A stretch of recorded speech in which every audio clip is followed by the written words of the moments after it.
Dr. Danielle, remember that time that we had that photo taken right up front on the bench up there? And we were just kind of sitting in a posture like this, and we were staring into each other's eyes. Yes, Remember how much I love that picture? I do. And you didn't really like it too much? No, it was so cheesy. Okay, good. Well, I'm really glad to be sitting here with you today, and I just wanted to kind of ask you a couple questions about your practice. Okay.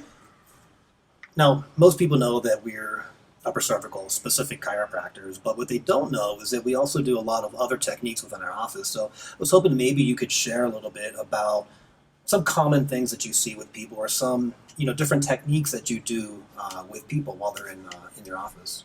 Sure, yeah. Well, I always start with the upper cervical spine. I always focus at the top because you can make really profound changes to the entire system by addressing that area really specifically. But sometimes I find if that adjustment's not holding or if other things aren't clearing out, I need to take a look kind of at the other end of the spine. I really love working with the pelvis, the sacrum, and the hip bones, and just getting all of that aligned really well. And also sometimes the feet, because you actually have the most information about where your body is in space that goes to your brain comes from both your feet and your upper cervical spine. So if your feet are moving really well, all those joints of the feet and ankle are moving, your body's going to know where it is in space more. You're going to have better balance, and then that starts to help people hold their atlas corrections longer too.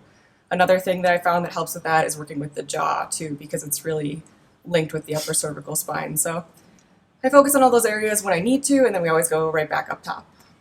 Awesome. Yeah, that's really cool. So you had mentioned that you work with the pelvis a lot, and really in particular women's pelvis. Can we talk a little bit about that in greater detail? Because I think if people have been to a chiropractor before, they understand that they may get their hips or their sacrum adjusted in some manner. But talk a little bit about how you take it a step further.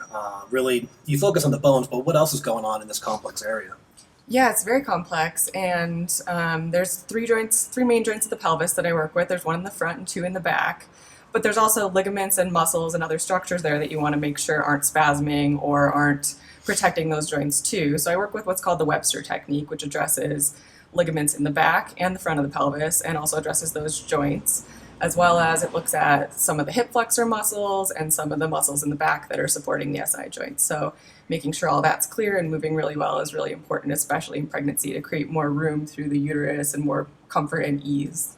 So whenever somebody when you work on their pelvis in the front, because I find that gets skipped over a lot, in chiropractic, and people know that our hips are back here, but we do have the other side of the bones are up here, your pubic symphysis, and tell people, how do you typically address that area? And it's pretty sensitive, right? Yeah, it can it's usually very sensitive. Sometimes people, it can barely touch and they'll flinch in that area because it's been misaligned for a long time and nobody's ever addressed it. So it's all connected, right? So if there's rotation or misalignment somewhere in the pelvis, all of the joints are going to be affected. And so I work in a really gentle way with that joint in the front just to get it balanced and aligned. Fantastic.